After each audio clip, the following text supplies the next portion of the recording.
So, how's those Lenten disciplines going? We're halfway through Lent. And I suspect most of us have already found that the discipline we undertook, whether it was giving up something or taking something on, has been a little harder than we first anticipated. Maybe that's why, like New Year's resolutions, our continual struggle to take on a discipline that challenges us, even one that's intended to help us live better lives, has led some to take on, how do I say this, less challenging disciplines. Why? Because none of us like to fail. Succeeding feels good. So how do we measure that success? To measure success, one must define what success looks like. Here's the problem. We define success in different ways, all depending on what it is we are trying to accomplish. For instance, two people want to take on the discipline of walking. Good. One defines success as 30 minutes twice a week. Another one says 30 steps twice a day. At first glance, it appears neither really is taking that discipline seriously. We know what success looks like, and while we may admire their intent, we see their idea of success as a little too general, too easy. But then we learn they're not like us. Their capabilities don't match ours. As such, they begin their journey towards success from a different starting point than we do. And while success, as they describe it, may be easy to us, it may take them a whole lot longer to realize success on their own. What does that have to do with Lenten disciplines? Simply this. The standards we measure ourselves against need to be realistic. They can't be based on others' expectations of what is possible, but on our own hopes of what success might be like. It's more than just setting rules to follow, but creating a vision of what success can be. If what we set out to succeed is realistic, then our journey to that success is not limited to one day, 1 week, or one season. It is ongoing. Maybe we fall short this time. But if we pick ourselves up and try again, it might get better. And if we seek God's help in what we're doing, we might find over time it gets a little easier. Very few people quit drinking or smoking overnight. Very few people say, tomorrow I am going to run a marathon and succeed.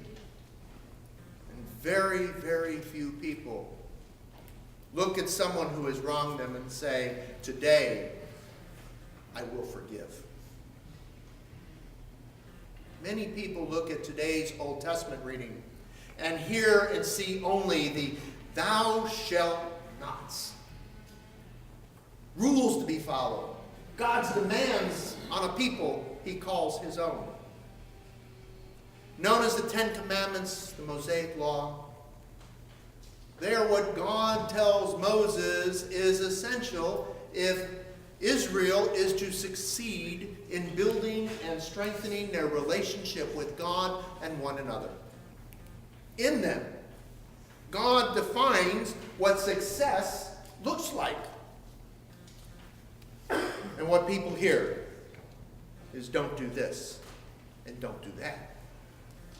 And if they don't, then they must be in right relationship with God and one another. Nothing can be farther from the truth. Just because we have an absence of 9 of those 10 in our lives, we'll come back to number 1. Doesn't mean we're in relationship.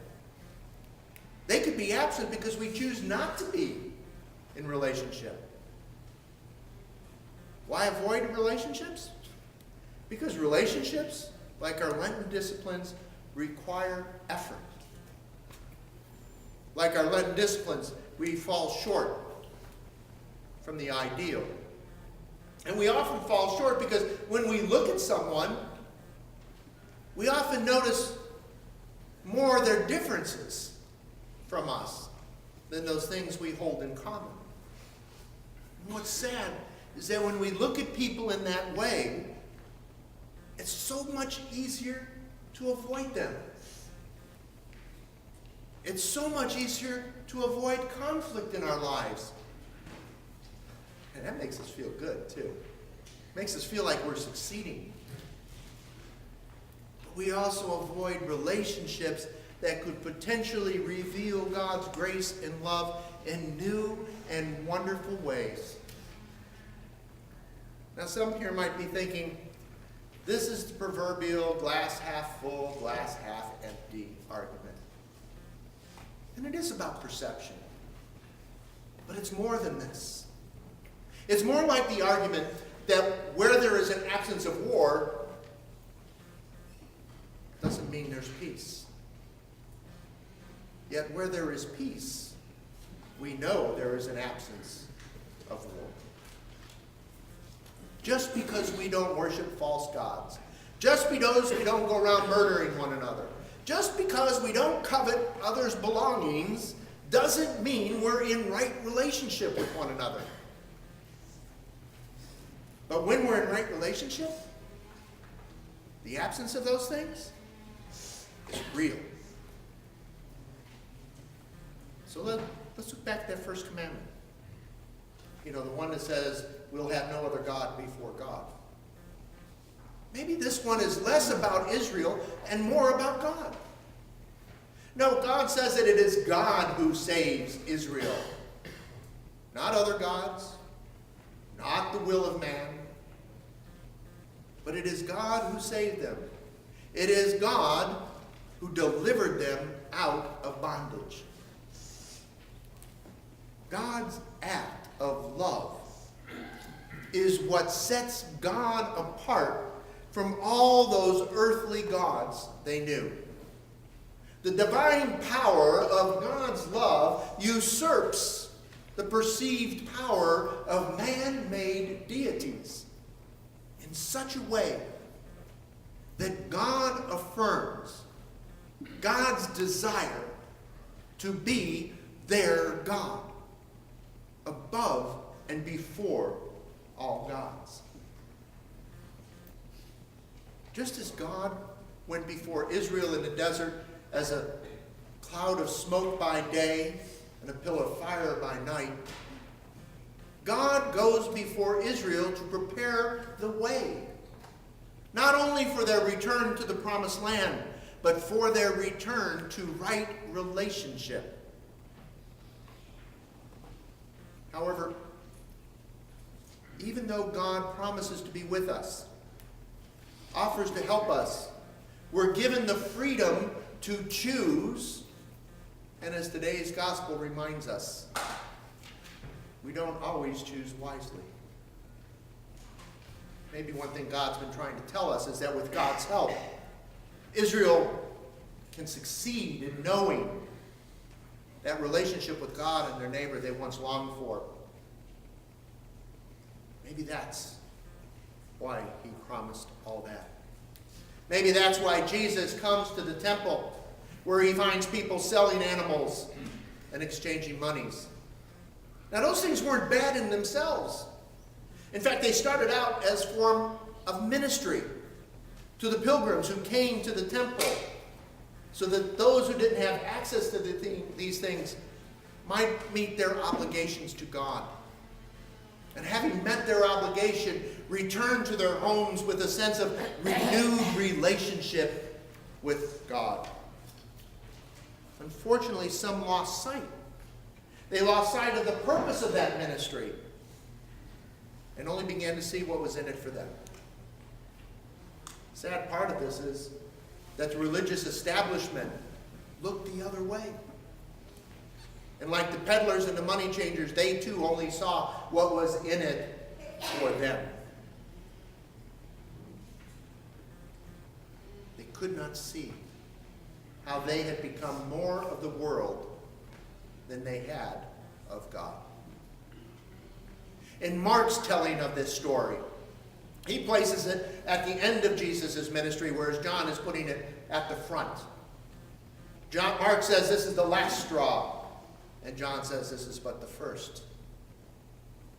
But Mark reminds those who are hearing his story that as Jesus is turning over the tables, Jesus is saying to God's people that the house of God is not to be a marketplace where one comes to meet or find their earthly needs, but a house of prayer for all nations.